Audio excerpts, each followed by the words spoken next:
هادي في الزنقه وكيقلبك على الحلول ديال كيفاش غادي تخلي هذا المشروع ديالك ينجح. بعض المرات كتلقى شي ميساج في شي راديو كتقول لك هذا والله الا هادشي اللي خص، كتقرا شي حاجه في شي مجله، كتلقى شي فورماسيون ولا شي كتاب اللي خاصك تقراه باش غادي في النموذج ديال لو بروجي ديالك.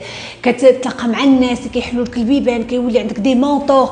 المهم لو سيرفو ديالك كديرو اورينتي، كتحلو بحال شي باراشوت، كيولي جالس خدام 24 ساعه على 24 ساعه في نطاق شنو هادوك 100 اهداف اللي كتبتي ليه ديال علاش المشروع ديالي خاصو يخدم. تفكر معايا كمقاول بغيتي تنجح، 80% ديال النجاح ديالك هي شنو؟ هي المونطاليتي ديالك، هي العقليه ديالك، هي الاحاسيس ديالك، وهي الاعتقادات ديالك اللي غيعطيوك واحد لي زاكسيون.